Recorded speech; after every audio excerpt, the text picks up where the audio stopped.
আসসালামু আলাইকুম। কেমন আছেন সবাই? বেশ কিছুদিন পর আজকে আবারও একটি ভিডিও নিয়ে এসেছি। কাছে দূরে যে যেখানে আছেন আশা করছি আল্লাহর রহমতে সবাই ভালো আছেন। আমরাও আলহামদুলিল্লাহ ভালো আছি।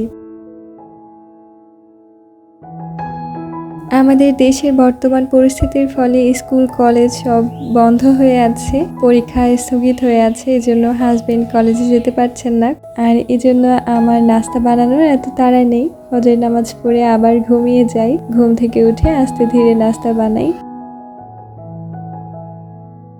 বেশ কিছুদিন যাবৎ ইন্টারনেট বন্ধ থাকার ফলে কোনো আপুদের খোঁজ খবর পাইনি, ভিডিওগুলো দেখা হয়নি, মনটা একদম অস্থির হয়ে আছে। তবে সবার আগে জানতে চাইবো আপুরা কেমন আছেন, কেমন ছিলেন।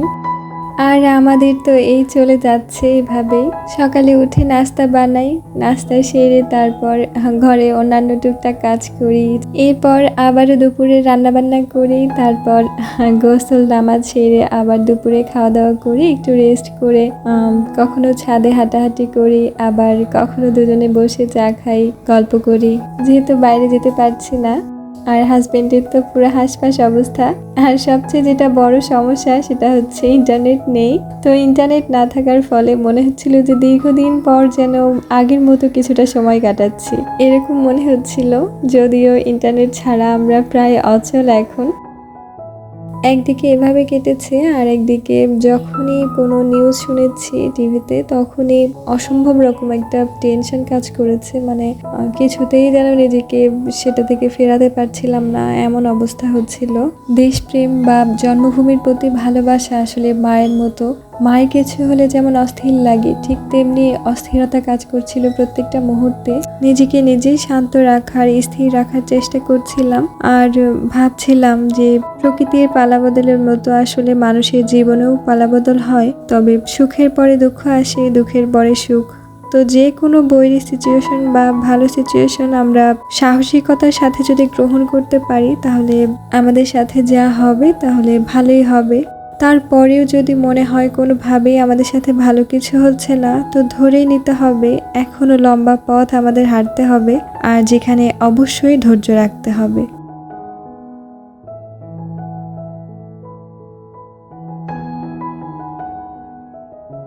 প্রায় 1 বছর আগে ওয়েট অনেক কমিয়েছিলাম।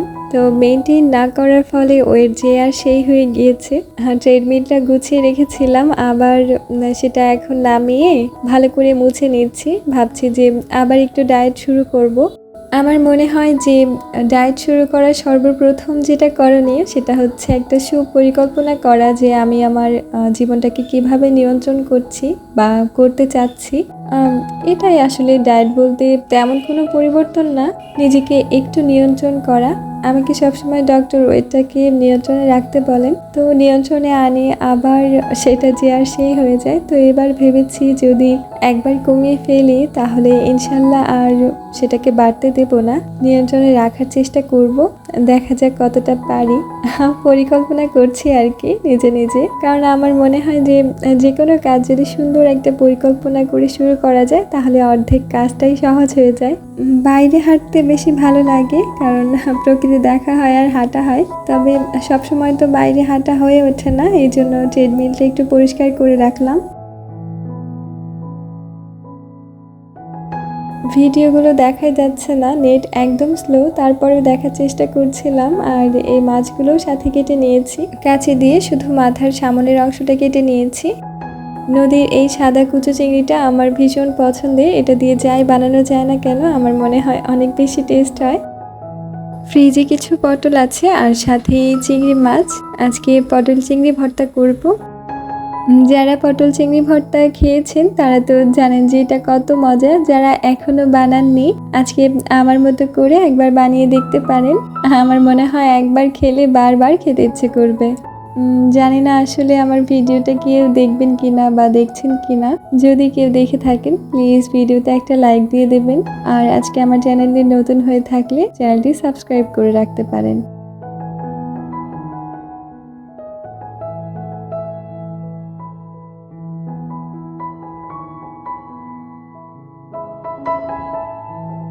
ভর্তা বানানোর জন্য এখানে 5টি পটল নিয়েছি, খোসা ছাড়িয়ে 4 ভাগ করে কেটে নিয়েছি।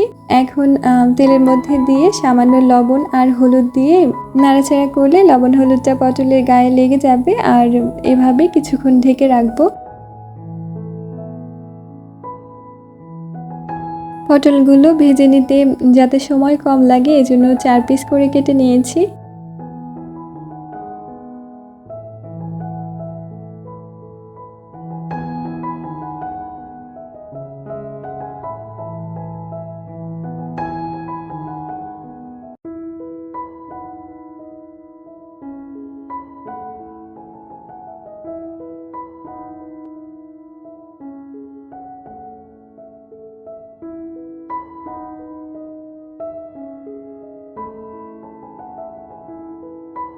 পটলগুলো যখন এপাশ ওপাশ ভাজা হয়ে যাবে তখন নামিয়ে নিচ্ছি। এখন কিছু চিংড়ি মাছ দিয়ে সেগুলো লাল করে ভেজে নেব।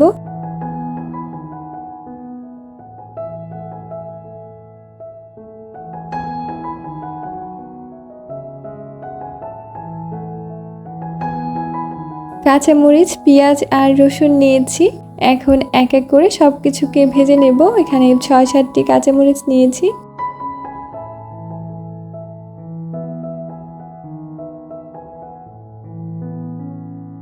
পেঁয়াজ রসুন এগুলো বেশি হলেই মূলত ভর্তাটা বেশি ভালো লাগে, আর ঝালটা তো নিজের পছন্দ মতো, তবে যে কোনো ভর্তা না একটু ঝাল ঝাল হলেই খেতে বেশি ভালো লাগে। আসলে ভর্তাটা বানানো একদমই ইজি, কিন্তু খেতে অসম্ভব মজা লাগে। আজকে দুপুরে রান্নাবান্না একদমই শর্টকাটে সেরে নিচ্ছি। বিকেলে একটু বাইরে যাব, 2-3 দিন হলো তো সবকিছু একটু শিথিল হয়েছে। এখন বাইরে গেলে খুব একটা সমস্যা নেই। তো হাজবেন্ডের জন্য জরুরি কিছু শপিং করার আছে। ওনার গরমে ওনার একটু কষ্ট হচ্ছে, তো কিছু হাফ শার্ট আর প্যান্ট কিনবো, এই জন্যই বাইরে যাব।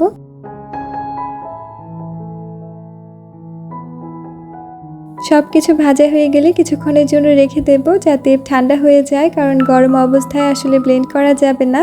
আর চাইলে এটা অনায়াসেই শিলপাটাতেও বেটে নেওয়া যাবে। ভেবেছিলাম আজকে শুধু এই ভর্তা দিয়েই দুপুরে চালিয়ে দেব, কারণ এই ভর্তা হলে আর কিছু লাগে না ভাত খাওয়ার জন্য। তো তারপরেও আবার একটা মাছ ভেজে নিলাম, এটা তেলাপিয়া মাছ ছিল।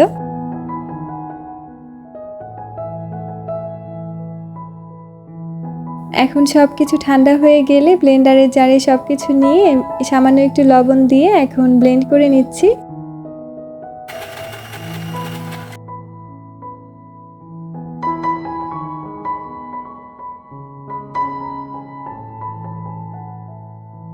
এই তো আলহামদুলিল্লাহ আমার পটল চিংড়ি ভর্তা একদম রেডি। এখন একটা চামচ দিয়ে নাড়াচাড়া করে একটা বাটিতে নামিয়ে নেব।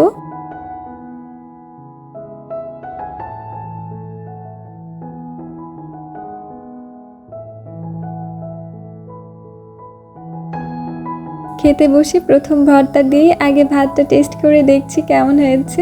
যদিও ভর্তাটা বাটিতে নামানোর সময় আমি টেস্ট করেছি, ভীষণ ভালো লেগেছে। তো ভাত দিয়ে অসম্ভব ভালো লাগছে। আসলে আমি খুব বেশি পছন্দ করি সেজন্য ভালো লাগছে, নাকি এমনিতেই ভালো লাগছে আসলে বুঝতে পারছি না।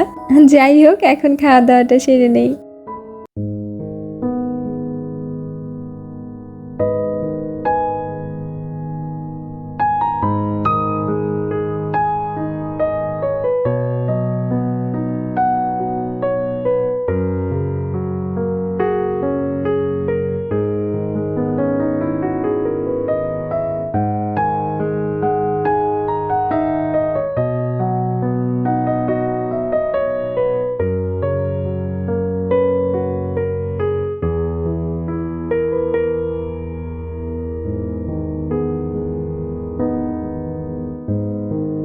অন্যান্য বড় শহরের মতো বা বড় জায়গার মতো আমাদের এখানে এত বড় বড় শপিং মল নেই, যেহেতু আমাদের এটা উপজেলা লেভেল। তো এখানে এ ধরনের ছোট ছোট মার্কেট রয়েছে আর ছোট ছোট রেস্টুরেন্ট রয়েছে। তো এইগুলোতেই আমাদের প্রয়োজনের তাগিদে শপিং করতে হয়, খেতে হয়। তারপরেও আলহামদুলিল্লাহ সন্ধেটা বেশ ভালো ছিল।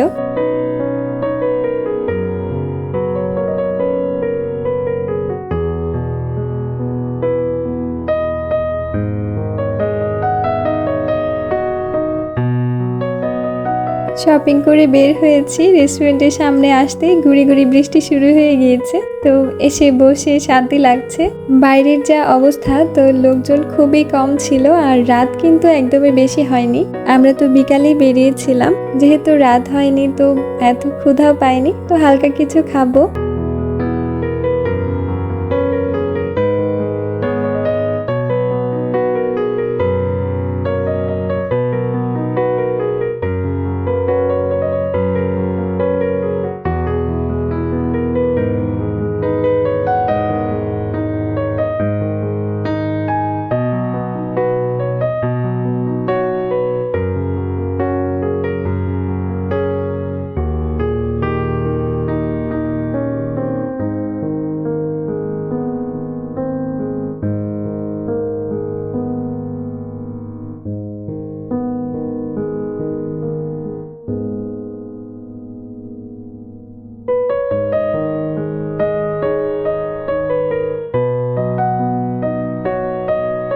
এতক্ষণ নিজেদের মূল্যবান সময় থেকে যারা আমাকে ভালোবেসে আমার ভিডিওতে সময় দিয়েছেন, সবার প্রতি অনেক দোয়া আর অনেক ভালোবাসা জানাচ্ছি। সর্বোপরি এটাই আশা করব আল্লাহর কাছে যে আল্লাহ যে যেখানে আছেন সবাইকে নিরাপদে রাখবেন। দেখা হবে আবারও পরবর্তী ভিডিওতে। সে পর্যন্ত সবাই ভালো থাকবেন, আমাদের জন্য দোয়া করবেন। আল্লাহ হাফেজ। আসসালামু আলাইকুম।